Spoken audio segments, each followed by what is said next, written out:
Hello, everybody. My name's Duranda Hinkie. I am a Fort McDermott tribal member up in northern Nevada. I'm also part of the People of Red Mountain Committee, or Atsakwadakwa with NOAA. And so I got involved with Thacker Pass the past couple, 3 months or so. I remember hearing about a lithium mine near our reservation up in northern Nevada. And that's when I started doing my research. I started looking up lithium mines in around the world, like Argentina, Bolivia, Chile. And then I started, looking up what Lithium Nevada, who they were, what maps they had about Thacker Pass, what the exploration sites look like. And to me, it was like, whoa, this is big. This is going somewhere almost. And that's when I found out about the EIS and how there wasn't many public comments, or if any public comments, from our tribe. And so that was really alarming, just knowing the process of how the EIS works. And so that was pretty upsetting. And so that's when I was like, hey, what about, other tribal members? Did they know? Was there talk about it?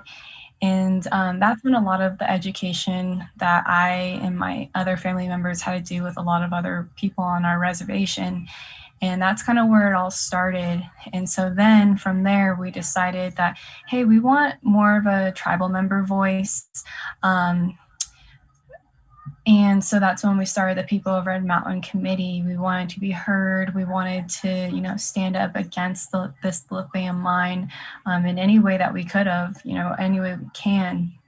And so we also found out about another lithium mine, which is a lot closer to the reservation. That is with Jindalee Resources Limited, McDermott Lithium Mine. And so on top of that, there was another proposed gold mine with Nevada Gold Mines. And so we were like, hey, these people are coming for us. The corporations are coming for us. They're bribing us with money and ways to help us and fund us, which is, yes, we do need the funding, but I feel as if it shouldn't be in this way, that I want something good for our community, but not mining. Mining is not the answer. And so that's just how I see it, in my personal opinion. But yeah, that's how I got involved. And so when I was doing my research with, Lithium Nevada and what lithium mines were, that's when I stumbled across Protect Thacker Pass and Max Wilbert and Will Falk. And so I was like, hey, I'm going to reach out to these people, see what they're about, see how we can help. And so then that's when we started talking with Will, Max, and the other members of Protect Thacker Pass. And so from there, we've gone through a lot of events. We've done a lot of raising awareness. We've done a prayer run. We've done a horse ride. We've also had a recent a Reno gathering this past Saturday. And so all this is to raise awareness for Thacker Pass Lithium Mine, and to show people, hey, this lithium mine is hurting a community, but we're used as a sacrifice zone. And that's not fair, because to me, that's threatening our tribe, the language, the culture, all of it. And the amount of environmental concerns and impacts that this lithium mine and all the other lithium mines that they want to do is really alarming, because that threatens the next generation and the next generation after that. And so Native people were always said, think about, your grandkids and their grandkids, and think about what the past would have said to you. And so this was all driving me to, have an opposition against this lithium mine, as well as try to get as many tribal members and Indigenous allies and other non-Native allies involved in this campaign almost. And so I think why I'm asking, for help for Thacker Pass, or also known as Behemoth in Paiute, is because these are ancestral homelands. A lot of the elders, they've been able to go up to Thacker Pass, and they've shown and told stories about, this place or other places around it. And so without knowing that, those stories could possibly have been gone. And so just let that sit with you. Like, that's really scary to think about, that, hey, maybe I'm not asking the right questions. Maybe I should be asking more questions. Maybe I should be more involved. And so I think that Thacker Pass and this lithium mine doesn't just involve Thacker Pass and greenwashing lithium, but it involves a lot of other things on the reservation that need to be brought up. And so, another part is just, the environmental contamination, contamination of water, contamination of air, and the destruction of land. And to anybody that cares about Mother Earth, that is not okay. We cannot save our Earth by destroying it. And it's just as simple as that. And so we see this act of greenwashing, and I'll let Max and Will talk about that a little bit later, but that needs to be addressed, and that needs to be changed. And on top of that, we see how contamination of water and land and air, how that hurts us culturally from a tribal perspective. And the amount of water that the EIS is telling us that this lithium mine is going to take is 1.7 billion gallons of water per year. And to anybody that lives in this place, or just lives in a place where water is really precious, there is drought. There's been a continuous drought. And so on top of that, they want to take that much water from this beautiful area. It's not okay. And it's going to be a destruction and a cultural genocide of the people if you take this much water, because not only are you taking water for, the human aspect, but you're taking water from the animals that we go and hunt. You're going to take away the water for the plants and the medicines and the first foods that we go and gather. And so that's important. I know a lot of people are worried about, we're not using those tools anymore as much, but that's why this is important. That's why we need to continue doing these traditional things, because with that we have a purpose. And so I'm going a little bit off subject, but I think it all matters, and it all is connected in a really special way. And that Thacker Pass is, yes, a lithium mine that we need to stop or halt, but it's also really important that we get a lot of more people on top of this, because it's not just this one thing, it's multiple things. And so it's important that we are on this phone bank today. I'm really thankful that the people showed up, and that we can call Deb Holland and see if our voices matter, see if she listens to us. And so I want to just leave it at that. But one more thing I want to say is that reconnecting with this land and the language and everything else that goes along with it gives the people a purpose. I have noticed that with the past couple months that we've been on this, it's been connecting so many more family members and people, and we've had conversations about teachings and stories, and what did their grandparents do, and what does our family tree look like? It's just bringing up all these questions and connecting the people in so many more ways that it's so powerful. And the more people, the more allies, the more tribal allies that we gain, the better this is going to go. And so I just want to leave it at that. But thank you so much, and I'll leave it to Jen.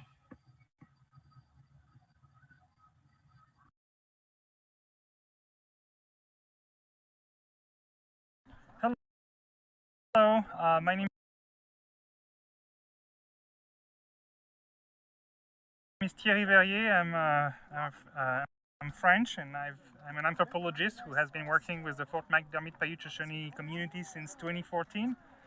And I'm here to support the movement Protect Thacker Pass, just to raise awareness about indigenous rights to their land, and about all the life and beings that live on this land, the sage hen and all the water that is also threatened by the mine. And so I just want to speak in favor of the awareness of those people and things that dwell here and that are threatened by the project. Good afternoon, relatives. My name is Melissa Robles Dyer. I'm Indigenous to both southern and northern parts of Turtle Island. I'm here today at Thacker Pass. It's so important for us to be here, relatives, and to stand in solidarity with the Red Mountain people. This lithium mine will ruin, and it will just cause destruction to Mother Earth, to the water, to the people, to the future generations, to the winged relations, to the four-legged relations. Please come out and support. Stand in solidarity. We need you. Hey, I'm Isabella Jacobson. I'm with the American Indian Movement of Northern Nevada. We're standing here today in solidarity to protect this land, stand up for this land, and protect our people's connection to this land. And you know, there's a lot more to the picture here, and we're trying to get people to look at what we're doing and look at what these corporations are trying to do. And you know, there's other solutions we can come to together versus you know, there's other ways we can protect the earth through clean energy than to just allow these corporations to come through, tear up these lands and the ecosystems all around here. And just for the sake of these corporations making more money, that's the bottom line for them. So we're just trying to get people to pay attention, and hear the land is trying to tell us. Thank you.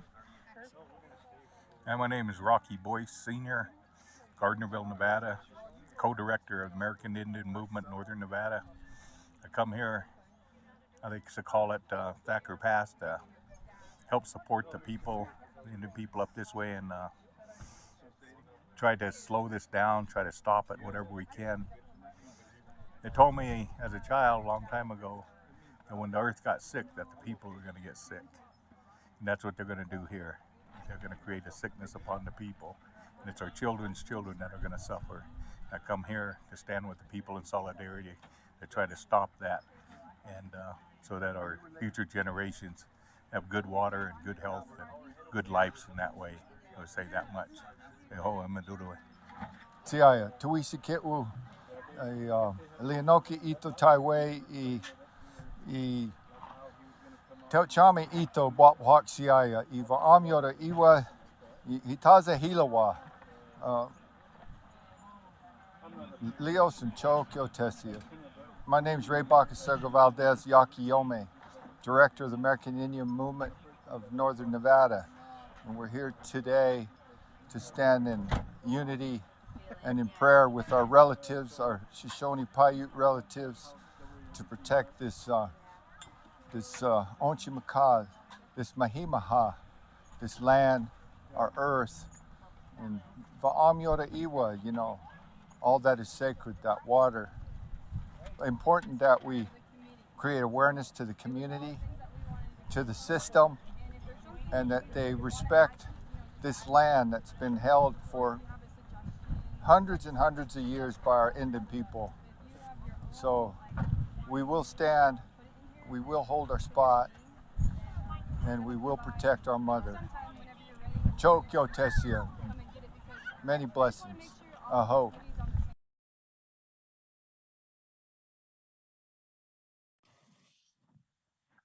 Hello, everyone. Good morning. Hopefully you can hear me okay. It's pretty windy here at Thacker Pass. I'm in the middle of our office tent here making this call. Thank you, Duranda, for your words. Thank you, Jen, for organizing this event, and everyone who's attending. I hope folks are making their phone calls and getting in touch with the Secretary of the Interior. She's the person who has the decision-making power to just snap her fingers and cancel the permit for this project. So she's somebody who really needs to feel this pressure and feel the opposition, the strength of the opposition, the passion that people have for this land, for what we're trying to do here, defend this place. So I hope that people are making those calls. And if you're watching right now, then, after the segment's done or whenever you have the time, make that call, and not just today, not just during this event, but afterwards as well. So I want to introduce myself briefly. My name is Max Wilbert. I grew up in Seattle, Washington, which is occupied Duwamish territory. Now I live in Oregon, occupied Kalapuya land. And I first heard about this Thacker Pass lithium mine 5 years ago when I was researching for a book that I recently released that is called Bright Green Lies: How the Environmental Movement Lost Its Way and What We Can Do About It. And in that book, me and my co-authors look at the problems with so many of these mainstream solutions to the ecological problems that we're facing. So we examined, among other things, electric vehicles and lithium-ion batteries and energy storage. And what we found was a lot of problems. Lithium mining is incredibly destructive, and that's not even to begin talking about the process of actually producing the batteries, right? The factories, the global supply chains, the other ingredients in these electric cars and these batteries. It's not a pretty picture. And when I was researching for the book, I came across this name, Thacker Pass.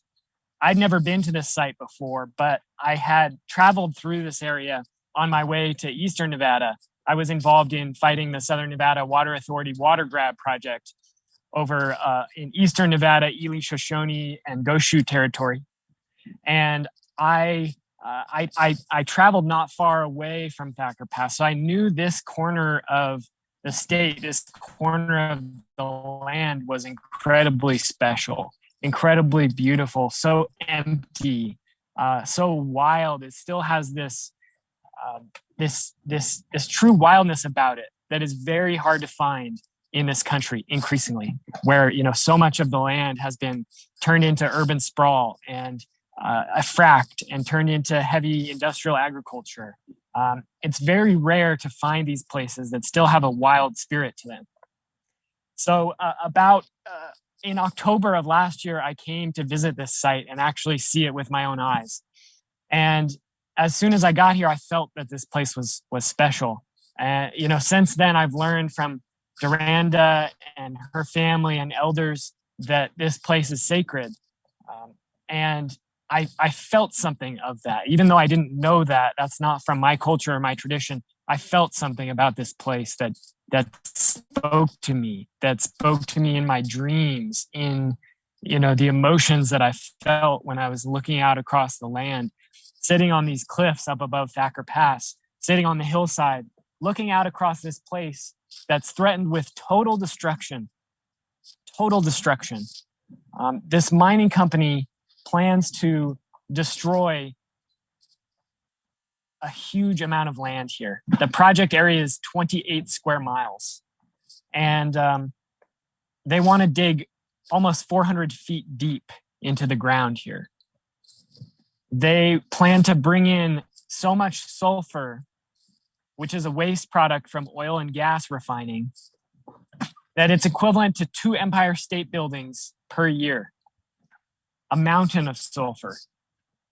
And that is coming from the oil and gas industry. So they're trying to argue that this project is green. They're trying to argue that this is part of a transition to a new type of economy, a low carbon economy. It's not true. It's a lie. We're being misled.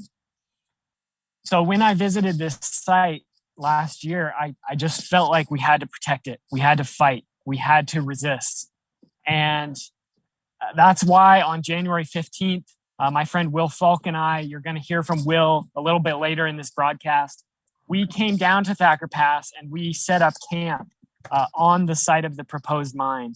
So that's where I'm standing right now, is in what will become a open pit mine, unless we stop them, unless we win this fight. Being here over the past 5 months, today is actually the 5-month anniversary of the camp's establishment.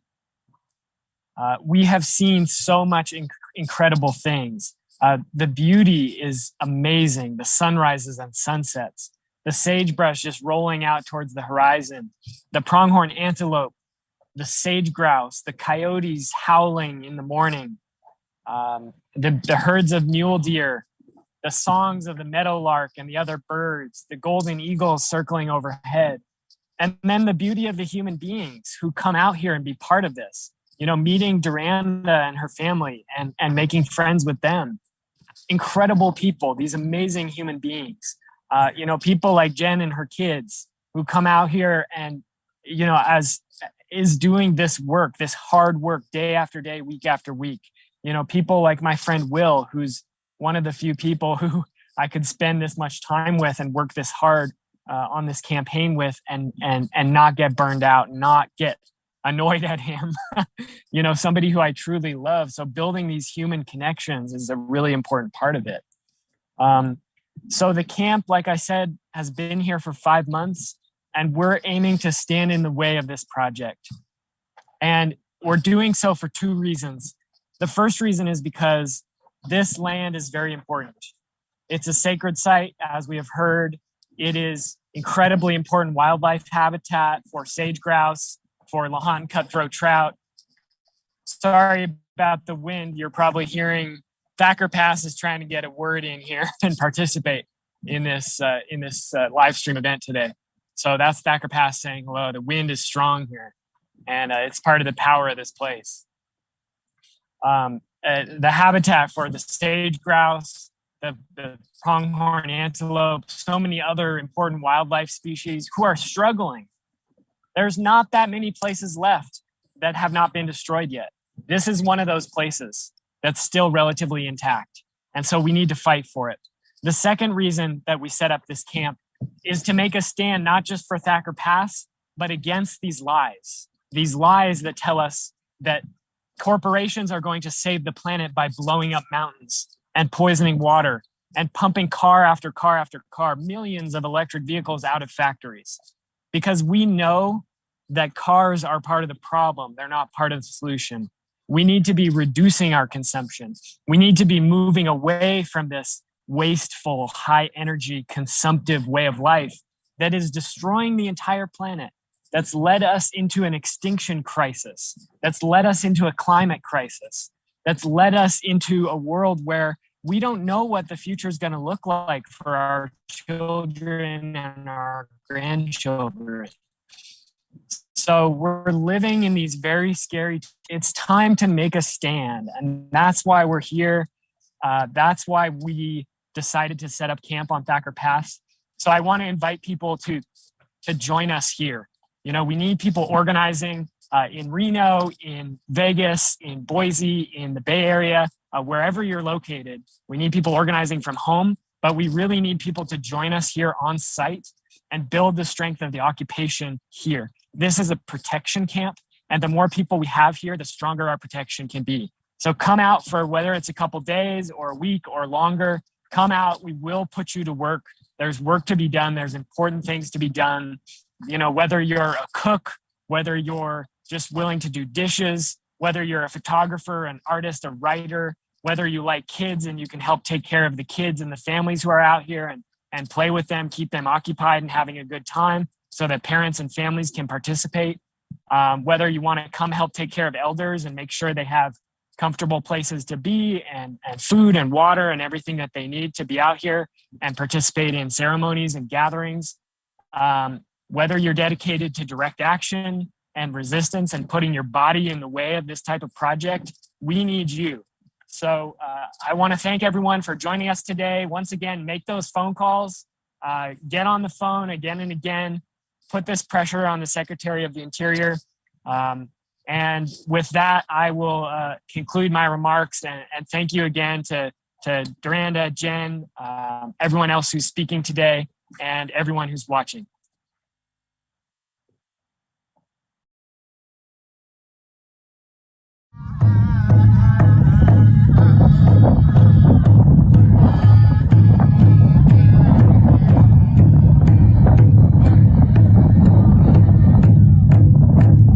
Hey, hey,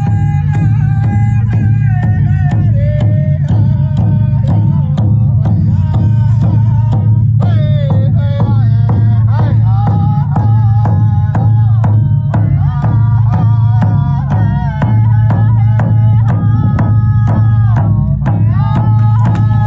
thoughts is, you know, I don't want to see it get destroyed. You know, my feelings, you know, for this place here is, I have a lot of positive feelings about that we can put a stop to this.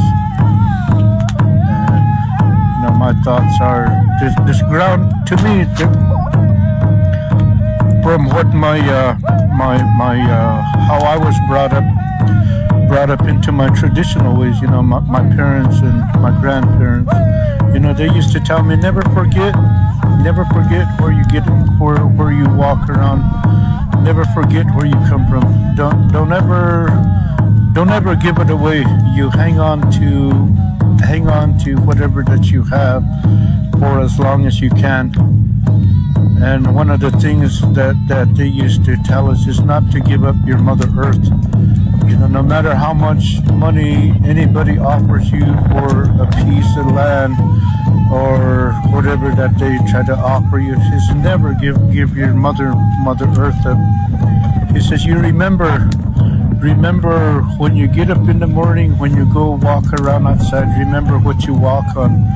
He says when you first get up, he says you put your feet on your Mother Earth before you walk. But nowadays, like back in time, I guess, you know, they used to tell us, you know, never forget to where you walk on is your Mother Earth. But nowadays, like, you know, we're really so modern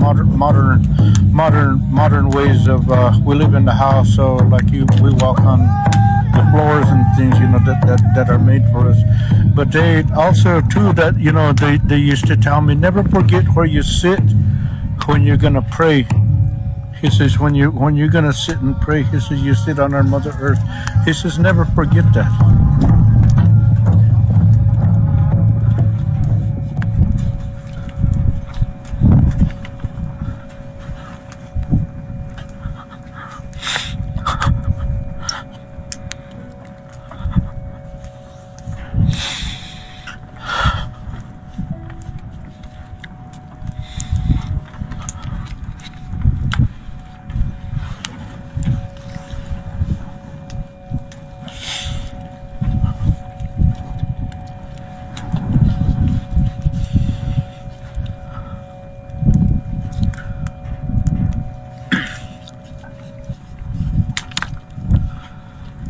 So I always remember my teachings, you know, always remember it. Never did forget it.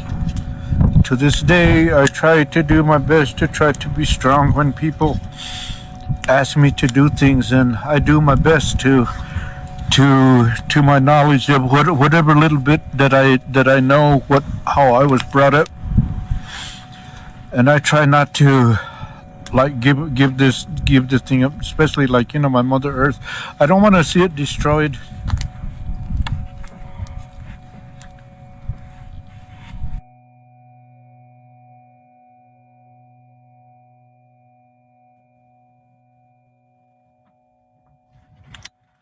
Hello, everyone. My name is Will Falk. I am a lawyer and a writer and an organizer with Protect Thacker Pass. Max already explained this, but I came up here with him on January 15th and started the protection camp here at Thacker Pass.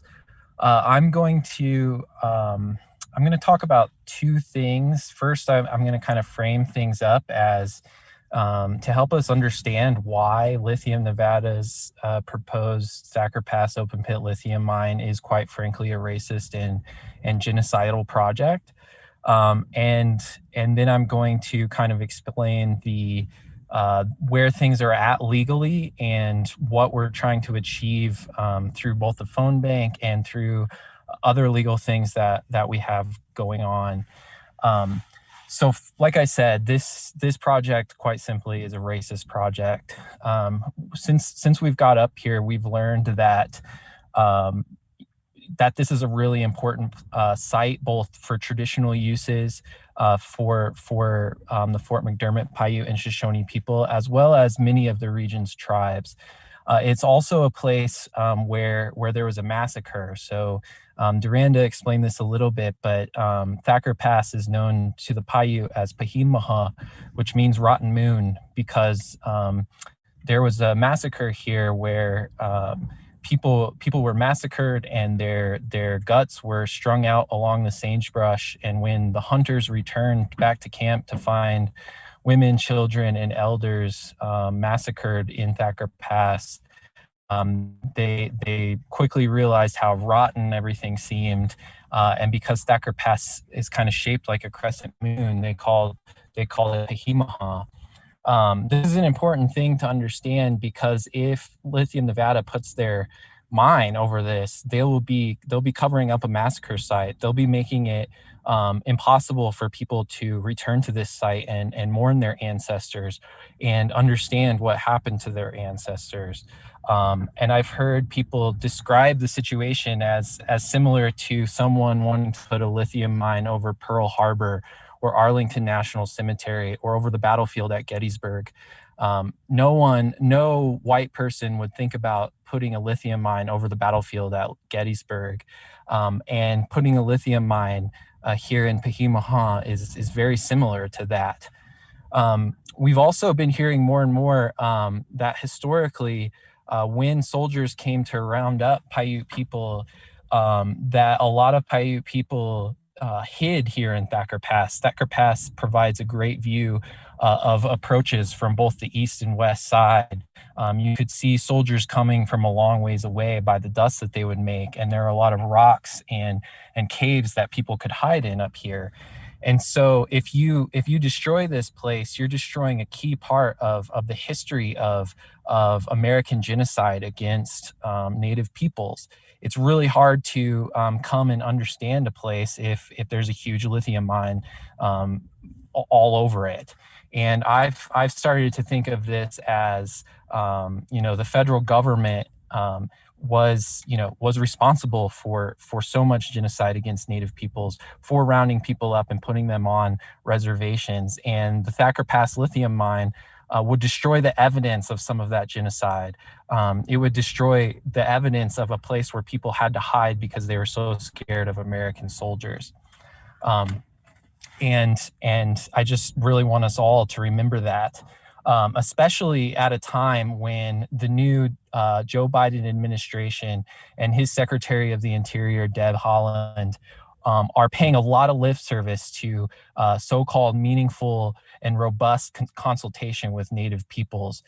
If they're going to put any meaning to these new executive orders, to these new things that they're saying, then they need to understand that there has not been an adequate government-to-government consultation with the tribes in the region, with traditional folks who really understand Thacker Pass, and that needs to happen. So just to kind of explain where we're at in the permitting process, in the regulatory system with Thacker Pass mine.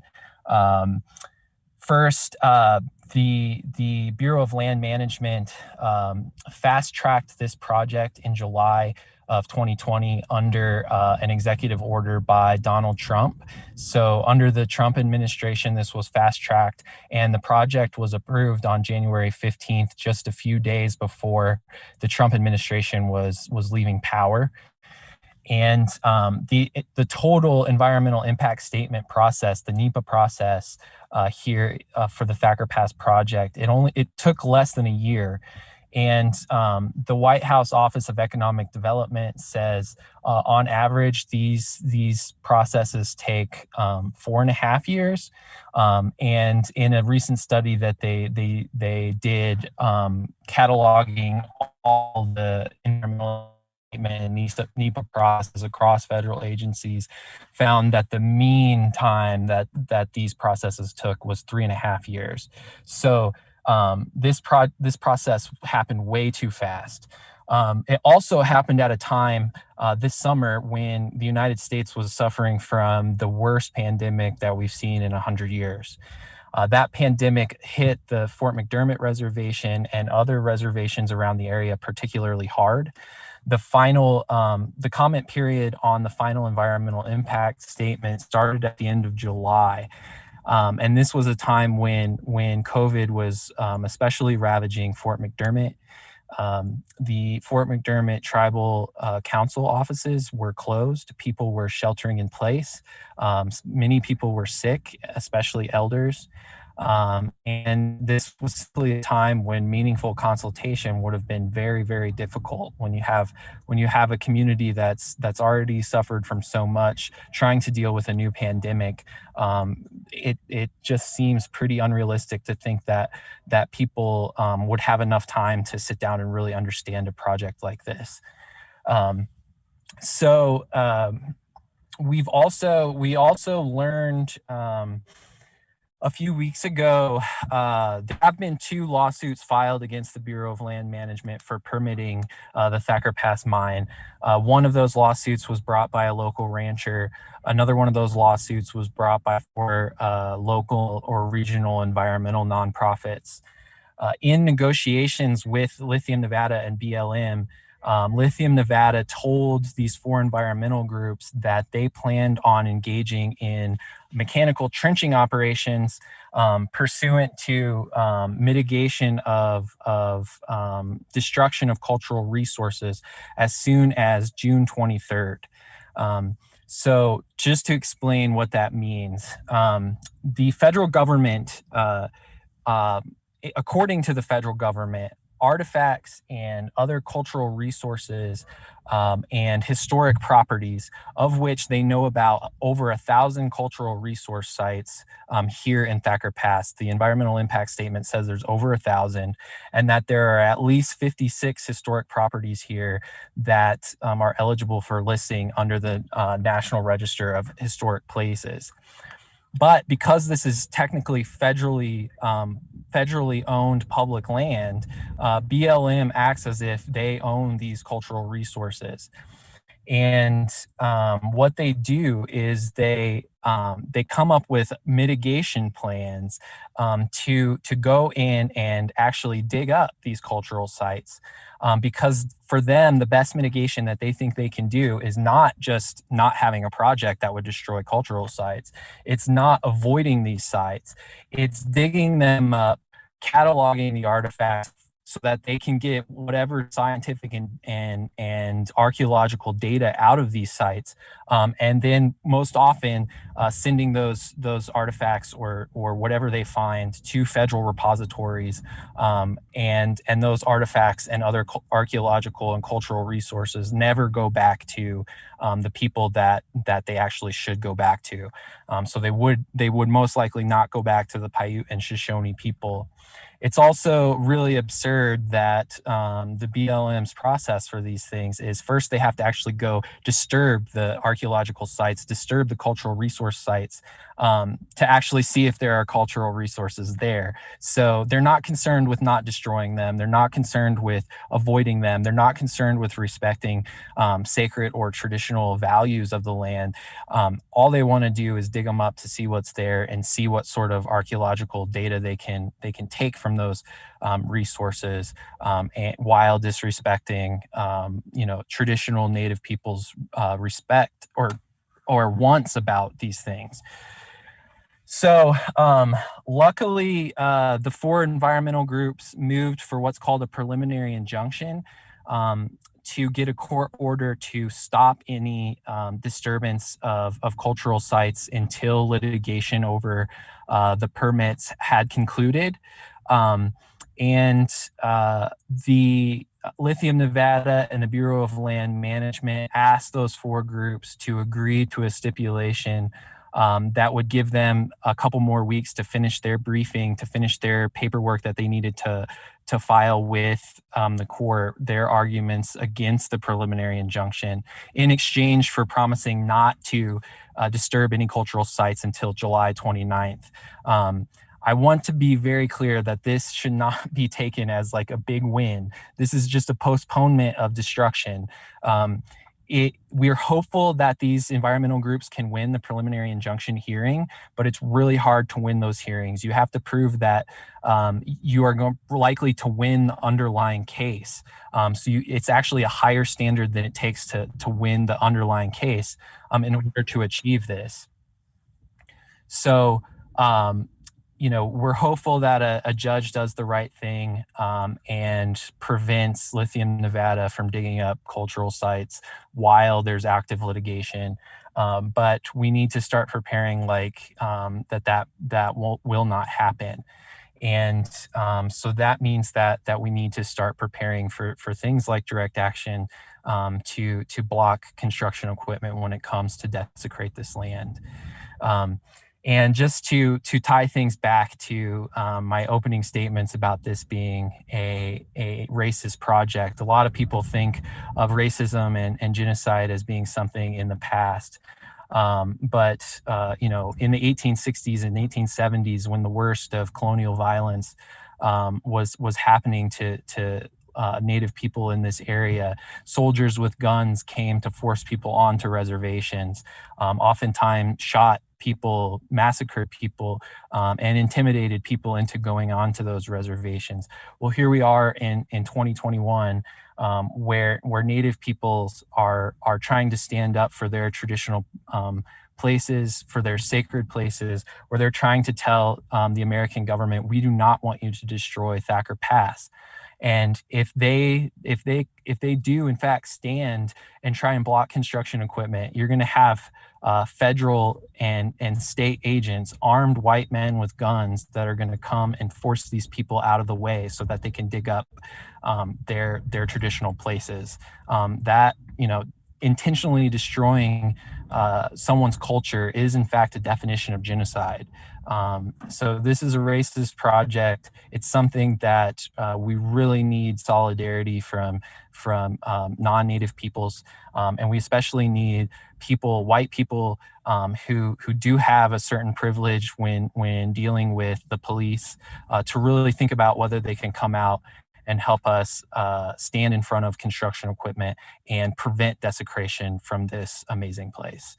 Thank you all very much for being here, and let's get the Secretary of the Interior to put her actions where her words are, and rescind this project record of decision.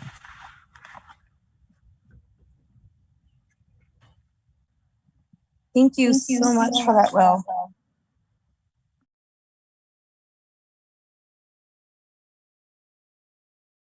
We are now going to open any questions to the press.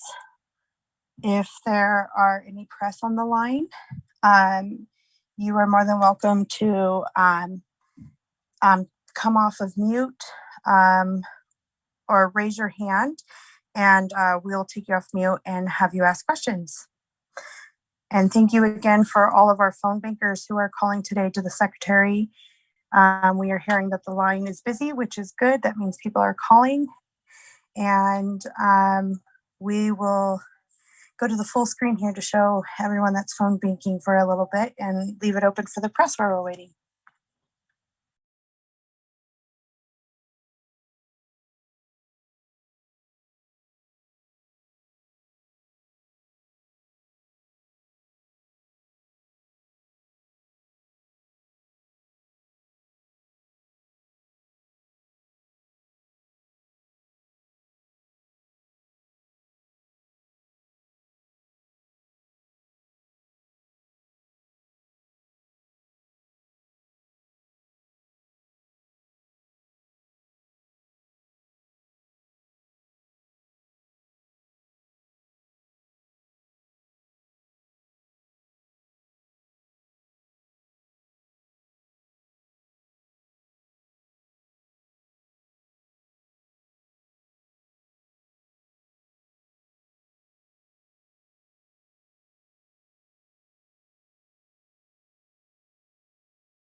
And with that, I don't think we have any press questions.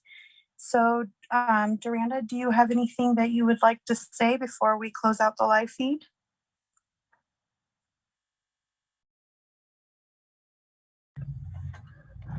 Yeah, I just want to say thank you. Thanks again for everyone being on this phone bank. If your call didn't go through, just, keep calling maybe another time today. If you weren't able to make it onto this phone bank, it'd be really appreciated if you can call another time. Get your other family members to call. I think it's really important that we get Secretary Holland's attention on this. And so I want to thank everybody, and just a reminder that, again, by protecting the land, we're protecting ourselves. And I think we should really live up to that. I want to call out, any Indigenous allies and other tribal councils, anybody out there coming in a good way to reach out to Protect Thacker Pass, One Source Network, Progressive Leadership Alliance of Nevada, as well as the People of Red Mountain Committee. I think that's really important to see if you can get involved. Like everyone mentioned before, the more people we have this, again, is the most important thing, because our voices are really powerful, and we can't forget that. And I just want to thank everybody. And maybe if Gary would like to say anything, I would really like if he could have the floor for a second.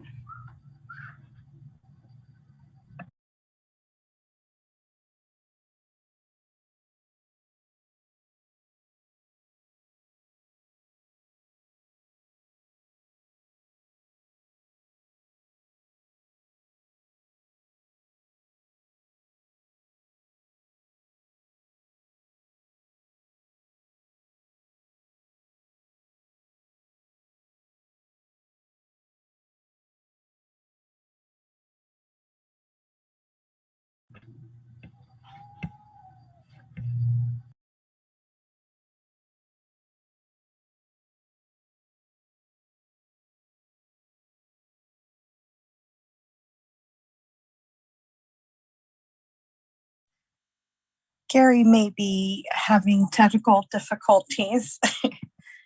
But again, I want to thank everybody for coming on this call and protecting sacred land, and urging the Secretary to come out and visit Pahimaha and the McDermott tribe and protecting Paiute Shoshone culture. It was an honor to host this today, and I second what Duranda said. Let's keep the phone calls going, even if the line's busy.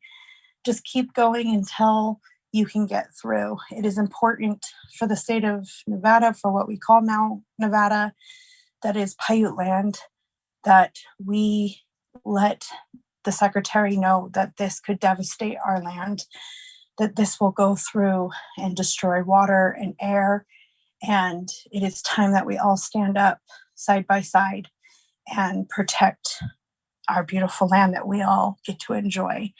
And again, thank you for joining us, and keep going, keep the fight going. And thank you for all our speakers today.